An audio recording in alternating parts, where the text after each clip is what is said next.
नमस्कार दोस्तों, आज हम आपको 23 मार्च 2024 सुबह के मुख्य समाचार प्रस्तुत करेंगे। कृपया नीचे कमेंट करके बताएं कि आप किस क्षेत्र से हिमाचल न्यूज सुन रहे हैं। हिमाचल के विकास, पर्यटन और सामाजिक क्षेत्र की ताज़ा जानकारी के लिए हमारे चैनल को सब्सक्राइब करें और अपडेट के लिए हमें फॉलो करें। अपने समाचार वीडियो हमारे साथ साझा करें, चाहे वह स्थानीय घटनाएं हों, दिलचस्प कहानियां हों या कुछ भी रोमांचक हो, हम जानना चाहते हैं। बेझिझक अपने वीडियो लिंक छोड़ें या हमें टैग करें। आइए जुड़े रहें और उन कहानियों को साझा करें जो मायने रखती हैं। समाचार नंबर 1, बिजली बिल के नाम पर ठगी, लोगों को मैसेज भेजकर झांसे में फंसा रहे शातिर, एडवाइजरी जारी। साइबर क्रिमिनल लोगों को ठगने के लिए नित नए तरीके अपना रहे हैं। अब साइबर ठगों ने बिजली उपभोक्ताओं को अपने निशाने पर ले रहे हैं। बिजली विभाग के कर्मचारी बनकर अब वे लोगों के बैंक अकाउंट साफ करने में लगे हैं। साइबर ठगी के मामलों को लेकर पुलिस ने एडवाइजरी जारी कर लोगों से सावधान रहने की अपील की है। साइबर ठग ऐसे लोगों को निशाना बना रहे हैं जिनका बिजली का बिल बकाया है। शातिर बिजली कनेक्शन काटने का डर दिखाकर बिजली उपभोक्ता से उसके बैंक अकाउंट सहित अन्य व्यक्तिगत जानकारियां हासिल कर धोखाधड़ी कर रहे हैं। साइबर ठग लोगों के फोन नंबरों पर टेक्स्ट मैसेज भेजकर उन्हें ठगी का शिकार बना रहे हैं। शातिरों द्वारा भेजे जा रहे मैसेज में लिखा होता है कि आपके द्वारा भरा गया बिजली बिल अपडेट नहीं हुआ, इसलिए आपका बिजली कनेक्शन काट दिया जाएगा। इसके अलावा क्रेडिट कार्ड की लिमिट बढ़ाने के भी मैसेज भी लोगों को भेजे जा रहे हैं। शातिरों द्वारा भेजे गए SMS में फोन नंबर भी दिए जा रहे हैं, जिस पर संपर्क कर बिल अपडेट करवाने की बात कह रहे हैं। जब कोई व्यक्ति साइबर ठगों द्वारा दिए गए नंबर पर संपर्क करता है, तो शातिर उसे उलझाना शुरू करते हैं। वे बिजली बिल भुगतान या फिर बैंक संबंधी कोई अन्य वेरिफिकेशन करने का झांसा देकर उपभोक्ता से बैंक खाते की डिटेल शेयर करने को कहते हैं। DIG cyber crime Mohit Chawla का कहना है कि जो लोग इन ठगों की बातों में आकर अपनी बैंक डिटेल या कोई अन्य महत्वपूर्ण जानकारी इनको शेयर कर देता है, तो साइबर ठग उसकी सहायता से उस व्यक्ति के बैंक अकाउंट में से पैसा निकाल लेते हैं। समाचार नंबर 2, प्रतिभा बोली, मैंने CM के खिलाफ कुछ नहीं कहा। प्रदेशाध्यक्ष ने बयानों को तोड़मरोड़ कर पेश करने का लगाया आरोप। कांग्रेस प्रदेशाध्यक्ष प्रतिभा सिंह ने कहा है कि उन्होंने मुख्यमंत्री सुखविंदर सिंह सुक्खू के खिलाफ कभी कुछ नहीं कहा। मीडिया हमेशा उनके बयान को तोड़मरोड़ कर पेश करता है। उन्होंने कहा कि लोकसभा चुनाव आ चुके हैं। इन चुनावों में संगठन और सरकार एक साथ मैदान में उतरेंगे। प्रतिभा सिंह शुक्रवार को शिमला में मीडिया के सवालों का जवाब दे रही थी। उन्होंने दिल्ली से लौटने के बाद मंडी सीट से चुनाव न लड़े की बात कही थी। इसका कारण उन्होंने कार्यकर्ताओं में असंतोष को बताया था। प्रतिभा सिंह ने फील्ड में कार्यकर्ताओं के काम न होने की वजह से उनके आक्रोश की भी संभावना जताई थी। शुक्रवार को जब प्रतिभा सिंह मीडिया के सामने आईं, तो उन्होंने उनके बयानों को गलत तरीके से पेश करने की बात कही। प्रतिभा सिंह ने कहा कि केंद्र सरकार चुने हुए मुख्यमंत्री के खिलाफ साजिश रच रही है। केंद्र के तानाशाही रवैये के खिलाफ कांग्रेस लोकसभा चुनाव में उतरेगी। उन्होंने कहा कि पार्टी के बैंक खातों को सीज किया गया है, जबकि इसकी पूरी डिटेल आयकर विभाग को उपलब्ध करवाई गई है। प्रतिभा सिंह ने कहा कि राजनीतिक प्रतिशोध के साथ केंद्र सरकार काम कर रही है। चुने हुए मुख्यमंत्री को जेल भेजा गया है। इससे सीएम के पद की गरिमा पर भी सवाल उठ रहे हैं। समाचार नंबर 3। अब हमीरपुर के हाथ हिमाचल की किस्मत। सुजानपुर टिहरा कुटलैहड़ में कांग्रेस के बागी विधायक। हिमाचल प्रदेश में लोकसभा के आम चुनावों के साथ साथ अब 9 विधानसभा क्षेत्रों में उपचुनाव हो सकते हैं। इससे पहले 6 विधानसभा क्षेत्रों में उपचुनावों के लिए कार्यक्रम की घोषणा चुनाव आयोग कर चुका है, जबकि नए घटनाक्रम में प्रदेश के 3 निर्दलीय विधायकों ने शुक्रवार दोपहर को विधानसभा अध्यक्ष को अपने इस्तीफे सौंपकर 3 और विधानसभा क्षेत्रों में उपचुनावों का मार्ग प्रशस्त कर दिया है। बदली राजनीतिक परिस्थितियों में हमीरपुर संसदीय क्षेत्र प्रदेश का राजनीतिक भविष्य तय करेगा। हमीरपुर संसदीय क्षेत्र में सबसे अधिक 6 विधानसभा क्षेत्रों में उपचुनाव होंगे। यहां पर सुजानपुर, बड़सर, कुटलैहड़ व गगरेट विधानसभा क्षेत्रों से कांग्रेस के 4 विधायकों की सदस्यता विधानसभा अध्यक्ष द्वारा अयोग्य करार देते हुए समाप्त कर दी गई थी, जिससे ये चारों सीटें रिक्त हो गई थीं। अब देहरा व हमीरपुर विधानसभा क्षेत्रों से 2 निर्दलीय विधायकों ने भी विधायक पद से इस्तीफा दे दिया है। 2022 में प्रदेश में विधानसभा चुनावों में भाजपा का प्रदर्शन इस संसदीय क्षेत्र में निराशाजनक रहा था तथा कांग्रेस ने संसदीय क्षेत्र की 17 में से 10 सीटों पर जीत दर्ज की थी, जबकि 2 सीटों पर निर्दलीय व 5 सीटों पर भाजपा जीत पाई थी। वहीं अब बदली परिस्थितियों में इस संसदीय क्षेत्र में मुख्यमंत्री सुखविंदर सिंह सुक्खू, उप मुख्यमंत्री मुकेश अग्निहोत्री, कैबिनेट मंत्री राजेश धर्माणी सहित कांग्रेस के 6 विधायक हैं, जबकि भाजपा के पास 5 विधायक हैं। 6 विधानसभा क्षेत्र रिक्त हो चुके हैं। हमीरपुर संसदीय क्षेत्र भाजपा का मजबूत गढ़ रहा है।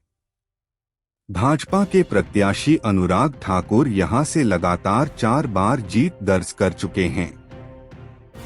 2008 के लोकसभा उपचुनाव में अनुराग ठाकुर 63.94% मत प्राप्त कर कांग्रेस प्रत्याशी ओपी रत्न को 174,666 मतों से हरा चुके हैं।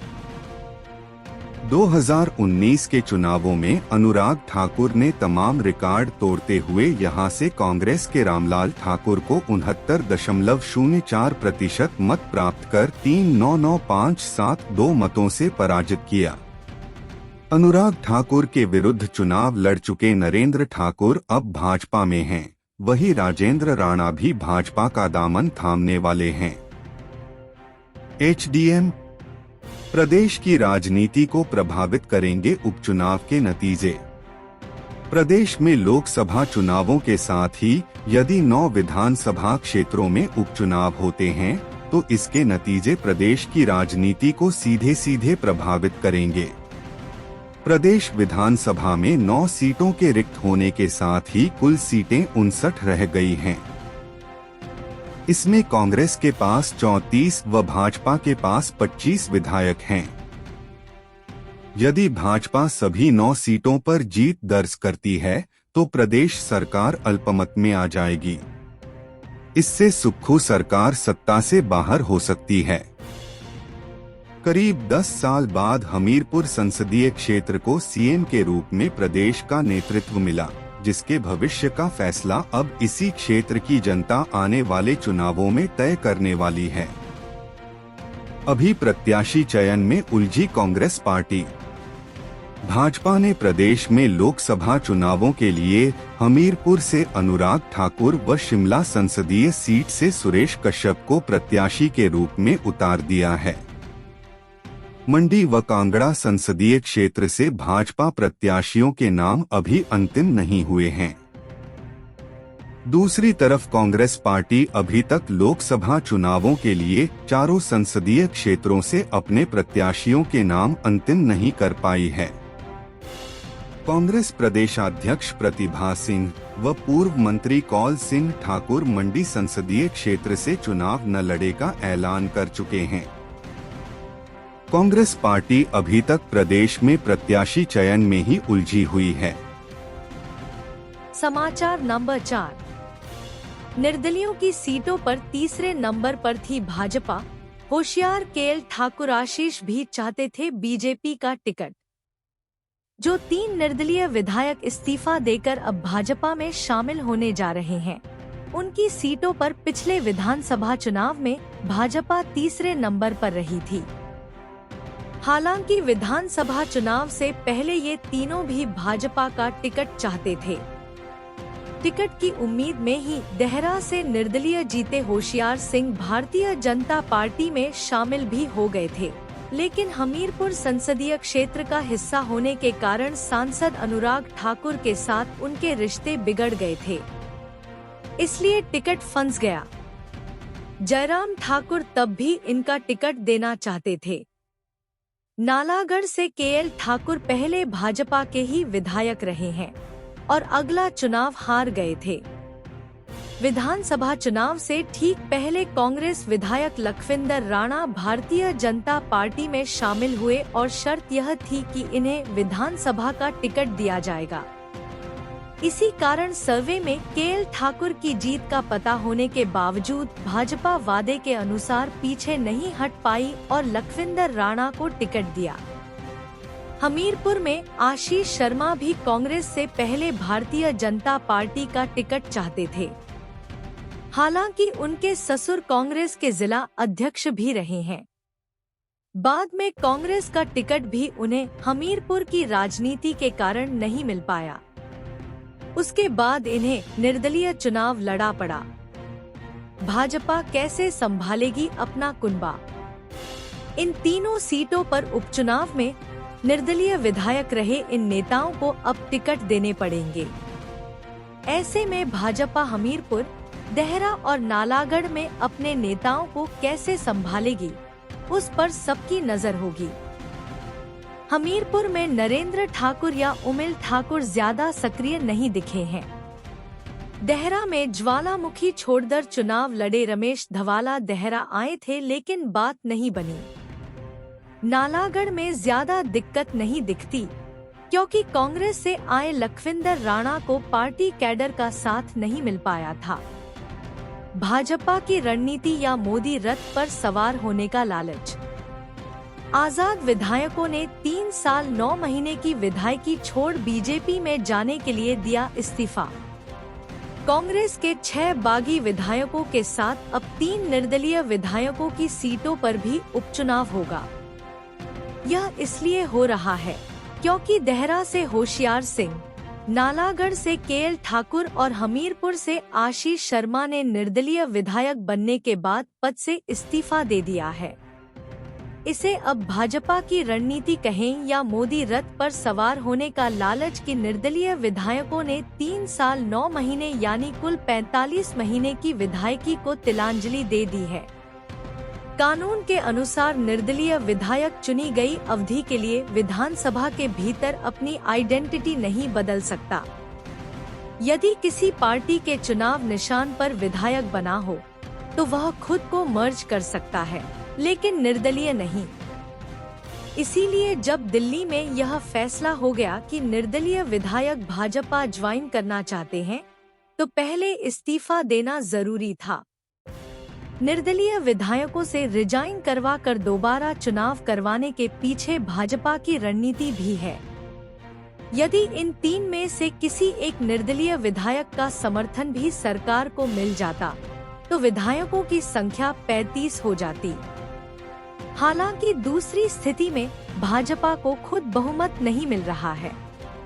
भाजपा के लिए पहली शर्त यह है कि उपचुनाव की सभी 9 सीटें भाजपा को जीतनी पड़ेंगी, जो आसान नहीं है। चुनाव क्षेत्र का बजट रोक लिया था सीएम ने। आशीष शर्मा। हमीरपुर से विधायक आशीष शर्मा ने कहा कि पिछले 15 महीने में वर्तमान सरकार ने केवल उन्हें प्रताड़ित करने का काम किया। उनके विधानसभा क्षेत्र के लिए समय से बजट तक जारी नहीं किया जा रहा था। मुख्यमंत्री विधायकों और उनके परिवारों पर झूठे केस दर्ज कर रहे हैं। भाजपा ने उन्हें टिकट देने का भरोसा दिया है। प्रधानमंत्री मोदी के नेतृत्व में देश आगे बढ़ रहा है। वह सौभाग्यशाली हैं कि देश को आगे बढ़ाने का जो यज्ञ चल रहा है उसमें आहुति डालने का उन्हें अवसर मिल रहा है। प्रदेश हित में था हर्ष महाजन को वोट देना। होशियार देहरा से विधायक होशियार सिंह ने कहा कि राज्यसभा चुनाव में वोटिंग करना उनका अधिकार था। हर्ष महाजन उन्हें हिमाचल हित से जुड़े प्रत्याशी लगे। राज्यसभा चुनाव में वोट करना उनका व्यक्तिगत मत था। उन्होंने लोकल प्रत्याशी को वोट डालना उचित समझा। उन्होंने कहा कि प्रदेश सरकार कांग्रेस के बागी विधायकों के साथ निर्दलीय विधायकों पर झूठे केस कर रही है। वे दबाव बनाते रहेंगे, इसलिए निर्दलीय विधायकों ने इस्तीफा देकर दोबारा चुनाव लड़ने का निर्णय लिया है। नालागढ़ के हित में इस्तीफा देने का फैसला लिया। केएल ठाकुर नालागढ़ सीट से 2022 के चुनाव में विजयी रहे केएल ठाकुर ने कहा कि 14 महीने के घटनाक्रम को देखते हुए जनहित और प्रदेश हित में उन्होंने यह निर्णय लिया है। इन विधायकों के इस्तीफे के बाद प्रदेश में फिर से सियासी हलचल बढ़ी है। हालांकि तीनों विधायक निर्दलीय के तौर पर भी भाजपा के एसोसिएट के तौर पर काम कर सकते थे, लेकिन इन्होंने भाजपा के टिकट पर चुनाव लड़े के फैसले को सही माना। वह पहले भी भाजपा के विधायक रह चुके हैं। पिछले चुनाव में किसी कारण टिकट नहीं मिला था। शिकायत लेकर राज्यपाल तक पहुंचे आजाद विधायक। हिमाचल प्रदेश विधानसभा के 3 निर्दलीय सदस्यों होशियार सिंह, केएल ठाकुर तथा आशीष शर्मा ने यहां राजभवन में राज्यपाल शिव प्रताप शुक्ल से भेंट की।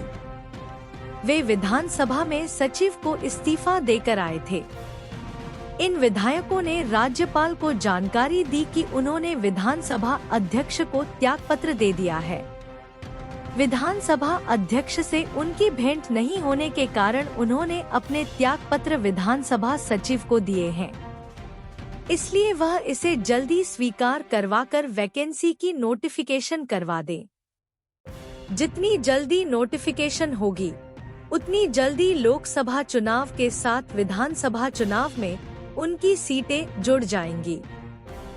हिमाचल में विधानसभा चुनाव की नोटिफिकेशन जल्द होनी है। इससे पहले की सभी वैकेंसी उपचुनाव का हिस्सा हो जाएंगी।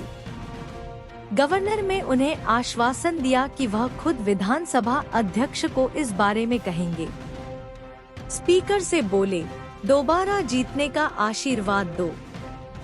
राजभवन में मुलाकात के बाद दिल्ली वापस लौटने से पहले निर्दलीय विधायक विधानसभा अध्यक्ष कुलदीप पठानिया के सरकारी आवास पहुंच गए। इस मुलाकात का वीडियो भी बनाया। इससे पहले ये हालांकि विधानसभा सचिव को इस्तीफा देकर आ गए थे, लेकिन दूसरी प्रति विधानसभा स्पीकर को उनके घर पर पकड़ा दी। इस दौरान निर्दलीय विधायकों ने कुलदीप पठानिया से कहा कि आपसे काफी सहयोग मिला है और दोबारा से चुनकर आने के लिए हमें आशीर्वाद दीजिए। समाचार नंबर 5।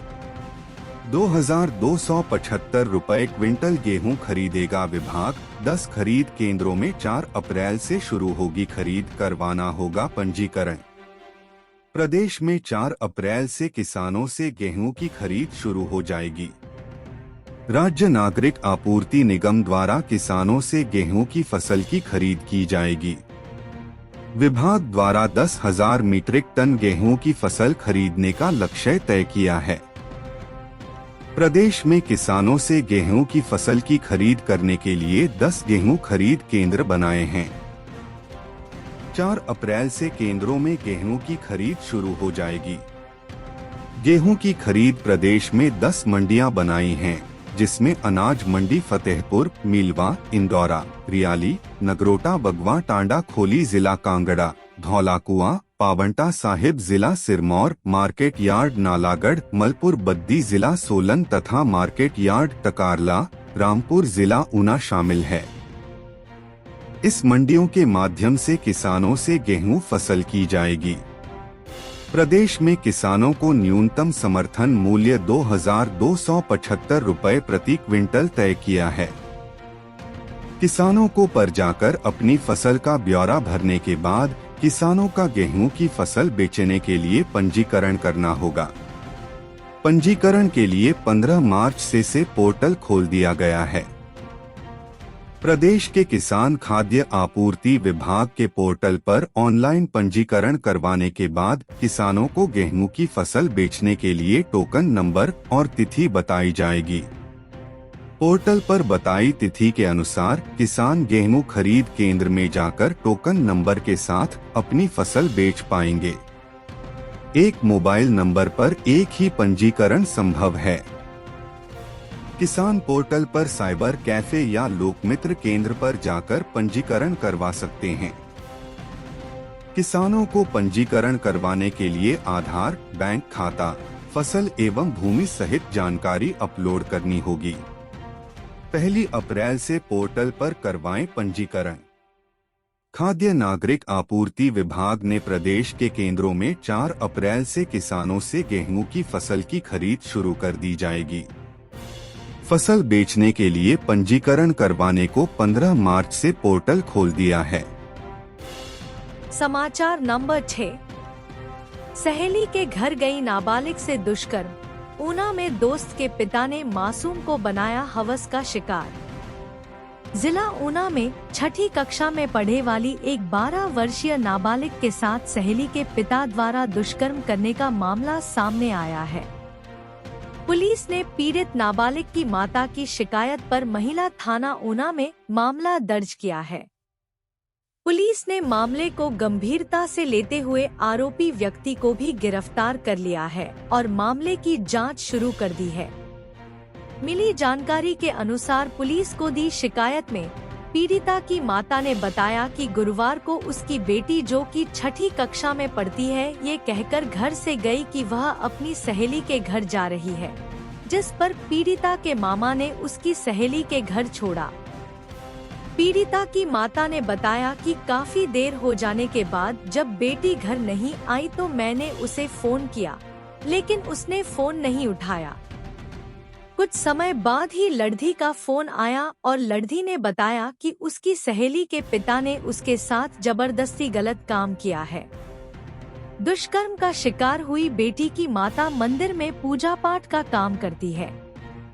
इस संबंध में पुलिस अधीक्षक ऊना राकेश सिंह का कहना है कि जिला में एक नाबालिग लड़धी के साथ दुष्कर्म करने का मामला आया है, जिसमें पुलिस ने पोक्सो एक्ट के तहत मामला दर्ज करके जांच शुरू कर दी है और त्वरित कार्रवाई करते हुए आरोपी को गिरफ्तार कर लिया है। वहीं पीड़ित नाबालिग का मेडिकल करवाया जा रहा है। समाचार नंबर 7। डिपुओं में ग्राहकों को खुली मिलेंगी दालें। सीएम के फोटो वाले पैकेटों की सप्लाई रोकी, डिपो होल्डरों को निर्देश। लोकसभा चुनाव के चलते प्रदेश के राशन डिपुओं में राशन कार्ड धारकों को अब सीएम के फोटो वाले बंद पैकेट के बजाय अब बिना फोटो वाले पैकेट या फिर खुली दालें दी जाएंगी। लोकसभा चुनाव में आचार संहिता का उल्लंघन न हो, इसके चलते खाद्य आपूर्ति निगम ने डिपो होल्डरों को पैकेट फाड़कर दालें देने के निर्देश दिए हैं। प्रदेश में 19 लाख से अधिक राशन कार्ड उपभोक्ता हैं। प्रदेश सरकार की ओर से उपभोक्ताओं को 4 में से पसंद की 3 दालें यानी मलका, माश, दाल चना और मूंग दी जा रही है। इसके अलावा चीनी, 2 लीटर तेल और 1 किलो नमक भी प्रदेश सरकार सब्सिडी पर दे रही है। आटा और चावल केंद्र सरकार उपलब्ध करवा रहा है। ऐसे अब राशन कार्ड उपभोक्ताओं को बंद पैकेट में दालें नहीं मिलेंगी। डिपो में मिलने वाली दालों के पैकेट पर मुख्यमंत्री सुखविंदर सिंह सुक्खू का फोटो लगा है। राशन डिपो में मिलने वाली दालों माश और मलका के पैकेट पर मुख्यमंत्री का फोटो छपा है। दाल चना और मूंग में फोटो नहीं है। खाद्य आपूर्ति निगम ने प्रदेश आचार संहिता लगने से पहले दालों के ऑर्डर किए थे। संबंधित एजेंसी को 3 महीने तक दालों की सप्लाई का ऑर्डर हुआ है। ऑर्डर में यह कहा गया है कि लोग खुद भी खाली बैग या अन्य पैकेट में डिपो से दालें ले सकते हैं। उपभोक्ताओं को मुख्यमंत्री की फोटो वाले पैकेट वाली दालें दिए जाने से आचार संहिता का उल्लंघन हो सकता है। ऐसे में खाद्य आपूर्ति निगम ने डिपो होल्डरों को पैकेट फाड़कर दालें देने के निर्देश दिए हैं। राज्य खाद्य आपूर्ति निगम के प्रबंध निदेशक राजेश्वर गोयल का कहना है कि राशन डिपो में मिलने वाली दालों के पैकेट फाड़कर या फिर किसी अन्य बिना फोटो वाले पैकेट में दालें देने को कहा गया है। इस बारे में सप्लाई देने वाली एजेंसी को भी इस बारे में निर्देश जारी किए हैं कि बिना फोटो के पैकेट में दालों की सप्लाई करें। समाचार नंबर 8। एनएच निर्माण की कमियों पर कंपनी को फटकार। एनजीटी के आदेशों पर गठित कमेटी ने किया नेशनल हाईवे का निरीक्षण। नेशनल ग्रीन ट्रिब्यूनल के आदेशों पर गठित 5 विभागों की कमेटी ने निर्माणाधीन राष्ट्रीय राजमार्ग 707 का दौरा किया। इस दौरान कंपनी के काम में भारी अनियमितताएं पाई गई। कंपनी के कर्मचारी अनियमितताओं के संबंध में प्रशासनिक टीमों को सही जवाब नहीं दे पाए, जिस पर कंपनी के अधिकारियों को कड़ी फटकार भी लगी। राष्ट्रीय राजमार्ग 707 के निर्माण में बड़े स्तर पर भ्रष्टाचार उजागर हुआ है। समय पर सामाजिक संस्थाओं और स्थानीय लोगों ने निर्माण में धांधलियों के संबंध में शिकायतें भी की है। इस बीच एनएच की खुदाई में निकली मिट्टी के अवैज्ञानिक डंपिंग को लेकर एनजीटी में भी पीआईएल दर्ज हुई है। शुक्रवार को एडीसी शिमला की अगुवाई में एनजीटी द्वारा गठित टीम ने शिकायत में दर्शाए गए अवैध डंपिंग स्थलों का दौरा किया। इस दौरान एनजीटी द्वारा गठित टीम के समक्ष स्थानीय लोगों का जमकर गुस्सा फूटा। सबसे अधिक हंगामा सिरमौर के साथ लगते गुम्मा बाजार में हुआ। यहाँ स्थानीय लोगों ने इस क्षेत्र में काम कर रही कंस्ट्रक्शन कंपनी के खिलाफ जमकर नारेबाजी की। लोगों का आरोप था कि कंपनी ने सड़क निर्माण में बड़े स्तर पर भ्रष्टाचार किया है। सड़क के साथ लगते कुछ मकान टूट गए हैं और कई मकानों में दरारें आ गई हैं। एनएचएआई प्रोजेक्ट डायरेक्टर का घेराव। प्रदर्शन के दौरान लोगों ने राष्ट्रीय राजमार्ग प्राधिकरण के प्रोजेक्ट डायरेक्टर का भी घेराव किया। प्रोजेक्ट डायरेक्टर को जमकर खरी खोटी सुनाई और भ्रष्टाचार के आरोपों में जवाब मांगा। गुस्साए लोगों ने जांच कमेटी के अध्यक्ष एडीसी शिमला अजीत भारद्वाज की गाड़ी को भी रोक कर रखा। स्थानीय लोगों ने कुछ मामलों में लिखित आश्वासन के बाद एडीसी, मोथ प्रोजेक्ट डायरेक्टर और धतरवाल कंस्ट्रक्शन कंपनी के निदेशक की गाड़ी को जाने दिया। अनियमितताओं पर जांच कमेटी भी गुस्सा। एनजीटी को दी शिकायत में चिन्हित स्थान की जांच के दौरान पाई अनियमितताओं को लेकर जांच कमेटी भी गुस्से में नजर आई। एडीसी अजीत भारद्वाज ने तो यहां तक कह दिया कि इस तरह का कार्य अन्यायपूर्ण एवं जघन्य अपराध की श्रेणी में आता है। पर्यावरण को बड़े पैमाने पर क्षति पहुंचाई है। कमेटी इसकी रिपोर्ट तैयार कर जल्द एनजीटी को भेजेगी। नाथू राम चौहान की शिकायत पर नेशनल ग्रीन ट्रिब्यूनल ने शिमला और सिरमौर डीसी की अध्यक्षता में कमेटी गठित कर जांच रिपोर्ट सौंपने को कहा है। समाचार नंबर 9। QFX घोटाले में 50 लाख का गबन, सोलन जिला में भी करोड़ों रुपए के घोटाले की आशंका। QFX घोटाले के मामले में कुनिहार क्षेत्र के कई लोगों ने 50 लाख रुपए की ठगी होने की शिकायत पुलिस थाना कुनिहार में दर्ज करवाई है। आशंका है कि मंडी जिला की तरह ही सोलन जिला में भी करोड़ों रुपए के इस तरह घोटाले सामने आ सकते हैं। शिकायतकर्ताओं का आरोप है कि उन्हें जमा राशि के ऊपर 7% की दर से ब्याज देने का प्रलोभन दिया गया। लोगों ने कुनिहार के समीप एक गांव के पूर्व सैनिक व एक निजी स्कूल में कार्यरत एक व्यक्ति के बहकावे में आकर QFX टेक सर्विस के नाम से संचालित कंपनी में लाखों रुपए जमा करवा दिए।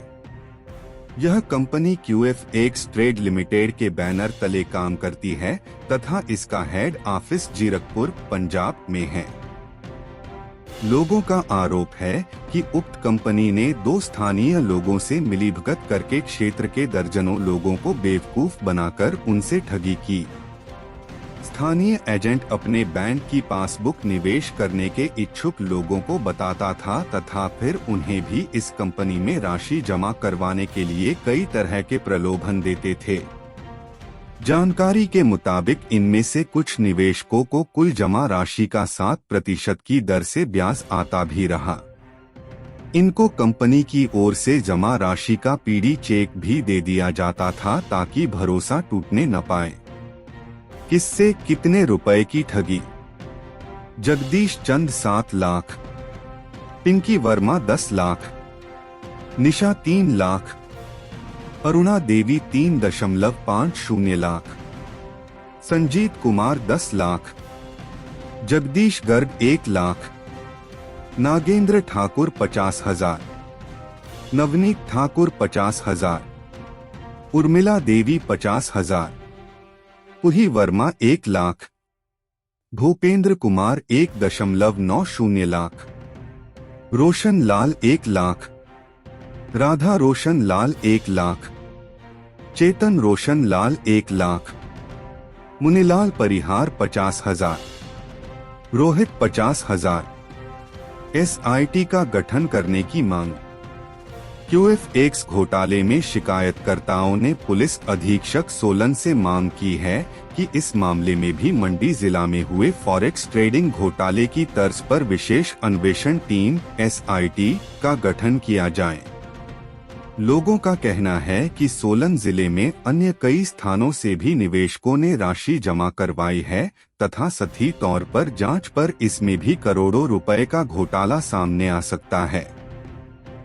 पुलिस जिला कप्तान गौरव सिंह का कहना है कि उन्होंने मामले की संबंधित थाने से रिपोर्ट तलब की है तथा आरंभिक जांच के बाद निश्चित तौर पर इसमें कार्रवाई की जाएगी। समाचार नंबर 10।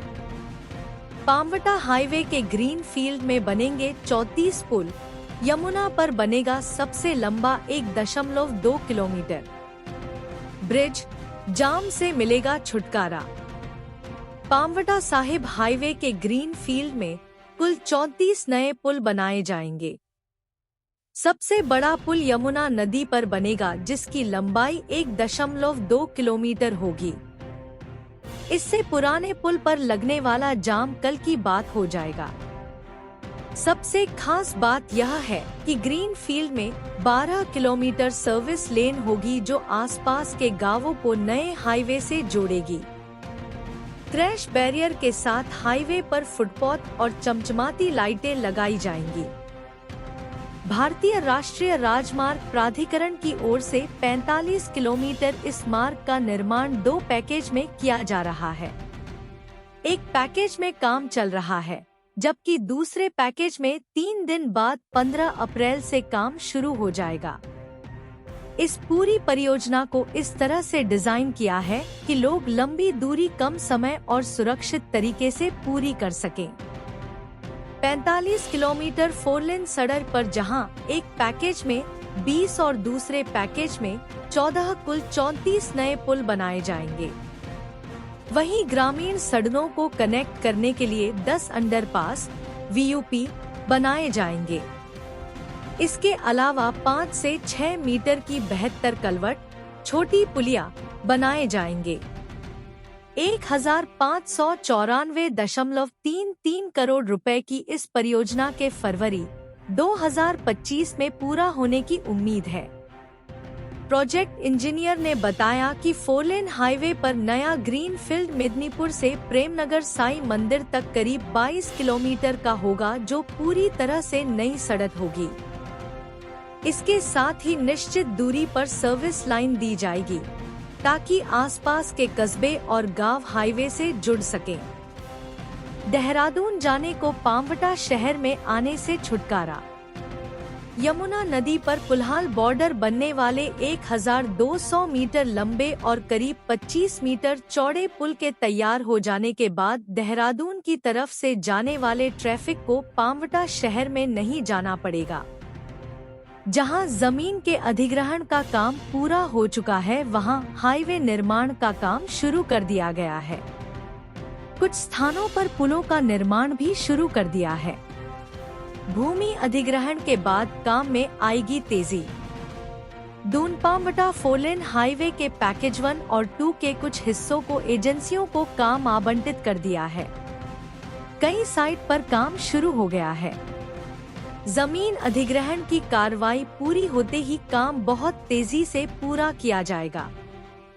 देहरादून व पांवटा के जिन किसानों की जमीन अधिग्रहित की गई है, उनसे अपील की जा रही है कि वह मुआवजा लेने की कार्रवाई अपने स्तर पर पूरी मुआवजा प्राप्त कर लें। समाचार नंबर 11। सील होंगी पड़ोसी राज्यों की सीमाएं, समीक्षा बैठक के दौरान बोले मुख्य सचिव। मुख्य सचिव प्रबोध सक्सेना ने लोकसभा चुनाव के मद्देनजर पड़ोसी राज्यों से सटी सीमा क्षेत्रों को सील करने के आदेश दिए हैं। इसके साथ ही शराब और अन्य प्रलोभनों के अवैध उपयोग को रोकने के लिए कड़ी निगरानी रखने से संबंधित आवश्यक दिशा निर्देश भी जारी किए। मुख्य सचिव प्रबोध सक्सेना शुक्रवार को मुख्य निर्वाचन अधिकारी मनीष गर्ग की उपस्थिति में आगामी लोकसभा चुनाव की तैयारियों की समीक्षा बैठक की अध्यक्षता कर रहे थे। उन्होंने कहा कि मतदान कर्मियों और सुरक्षा बलों को कैशलेस इलाज की सुविधा मिलेगी। उन्होंने स्वास्थ्य विभाग को इस बारे में कर्मचारियों को जानकारी देने के निर्देश जारी किए हैं। सामाजिक न्याय और अधिकारिता विभाग को दिव्यांग और वृद्ध मतदाताओं की सहायता के लिए प्रत्येक मतदान केंद्र पर व्हीलचेयर सहित स्वयंसेवकों की व्यवस्था सुनिश्चित करने और छूटे हुए दिव्यांग मतदाताओं का मतदाता सूची में नामांकन सुनिश्चित करने को कहा गया है। उन्होंने कहा कि जिन विभागों को जो भूमिका दी गई है, वे उसका ईमानदारी से पालन करें। उन्होंने पुलिस महानिदेशक को लाइसेंसी हथियारों की 100% जमाबंदी और लंबित गैर जमानती वारंटों का निष्पादन सुनिश्चित करने के भी आदेश दिए। अतिरिक्त मुख्य सचिव राजस्व, जल शक्ति विभाग और गृह ओंकार चंद शर्मा, प्रमुख सचिव वित्त देवेश कुमार, सचिव प्रशासनिक सुधार सी पाल रासू, सचिव शिक्षा और सूचना एवं जनसंपर्क राकेश कंवर, पुलिस महानिदेशक संजीव रंजन ओझा भी समीक्षा बैठक में शामिल हुए। समाचार नंबर 12। लाभार्थी संपर्क अभियान और तेज करेंगे।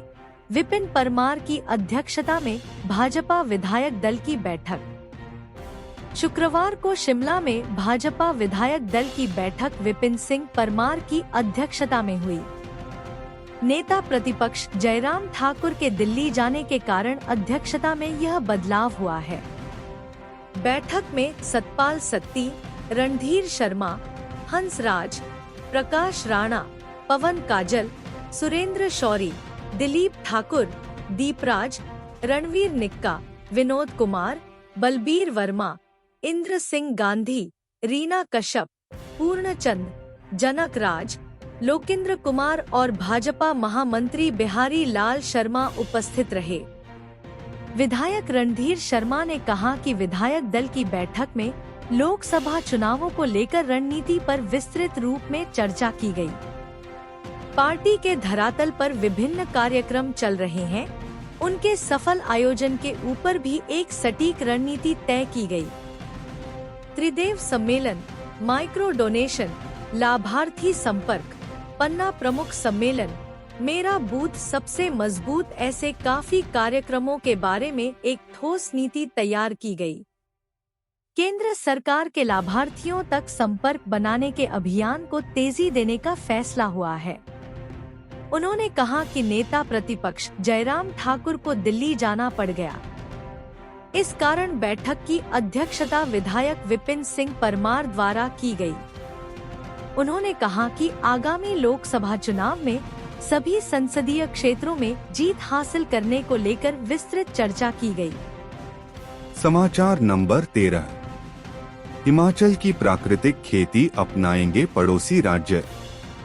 हिमाचल में प्राकृतिक खेती की पहल को अब पड़ोसी राज्य भी अपनाने जा रहे हैं। किसानों के अलावा कृषि वैज्ञानिकों ने इस क्रम में प्रदेश का रुख किया है। कृषि वैज्ञानिकों ने यहां खेती के तौर तरीकों का अध्ययन कर उन्हें अपने राज्य में लागू करने की संभावनाएं तलाशनी शुरू कर दी हैं।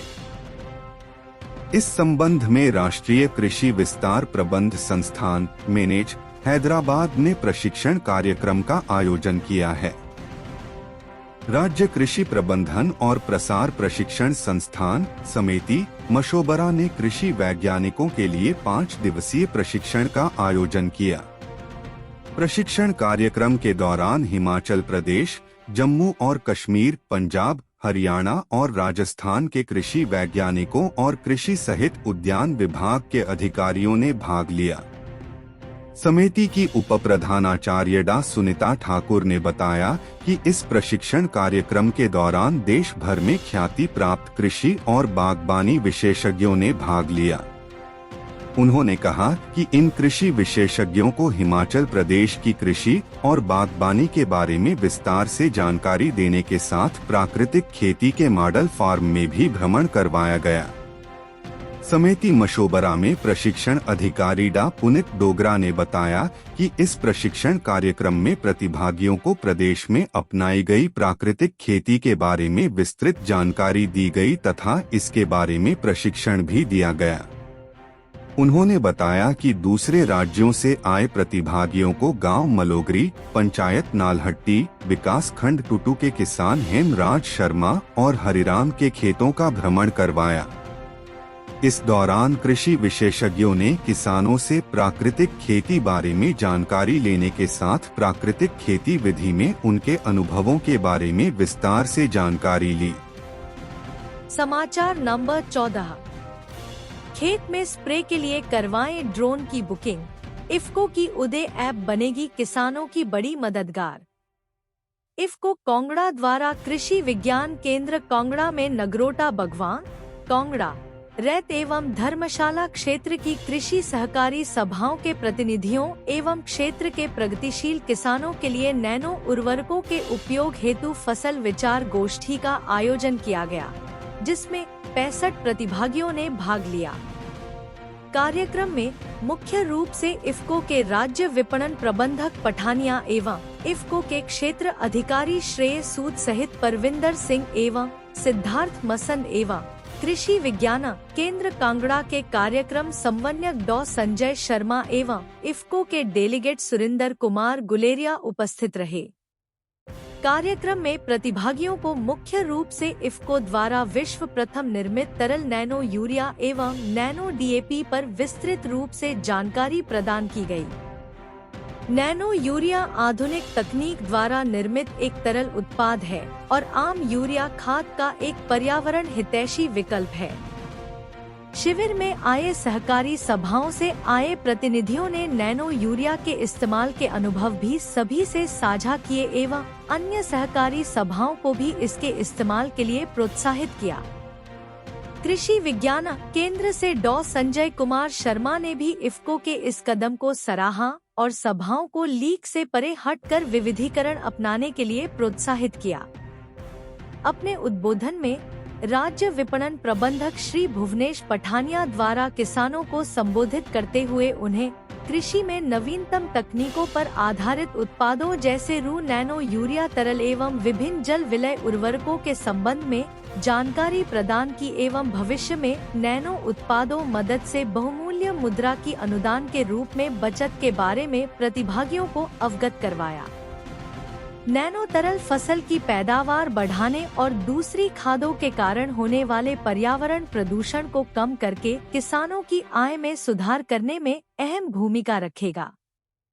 एक बोतल इफ्को नैनो तरल की किसानों को 600 रुपए में अपनी नजदीकी सहकारी समिति के माध्यम से उपलब्ध होगी, जो कि पारंपरिक छछगैक खाद की खपत को लगभग आधा कर देगी। इफ्को नैनो नैनो टेक्नोलॉजी से निर्मित एक अनोखा उत्पाद है जो कि बीजक जड़ उपचार एवं पौधों के ऊपर छिड़काव करके इस्तेमाल किया जाता है और ये पारंपरिक छचगिक की तुलना में ज्यादा प्रभावशाली उत्पाद है और पर्यावरण हितैषी भी। एवं इस शिविर में क्षेत्र अधिकारी इफ्को कांगड़ा श्रेय सूद द्वारा किसानों के लिए किसान उदय ऐप का प्रशिक्षण भी दिया। इसके माध्यम से किसान अपने खेतों में कृषि ड्रोन चालक से संपर्क करके नैनो उर्वरकों जैसे उत्पादों का इस्तेमाल सुगम रूप से एक सामान्य से शुल्क देकर कर सकते हैं। इफ्को द्वारा जिला कांगड़ा में 2 ग्राम उद्यमी को निशुल्क ड्रोन भी प्रदान किए गए हैं, जिसके माध्यम से किसानों को नैनो उर्वरकों को आसानी से इस्तेमाल करने के लिए सहायता प्रदान होगी। हम अपने राज्य के विकास में योगदान देने में गर्व महसूस करते हैं और हमें उम्मीद है कि आने वाले दिनों में हमें और भी अच्छी खबरें मिलेंगी। इन खबरों को अधिक लोगों तक पहुंचाने के लिए कृपया हमारा कंटेंट शेयर करें, हमारे चैनल को सब्सक्राइब करें और अपडेट के लिए हमें फॉलो करें। इसके अलावा बेझिझक अपने विचार कमेंट्स में शेयर करें। आपका सहयोग हमें और भी बेहतर काम करने में मदद करेगा। धन्यवाद।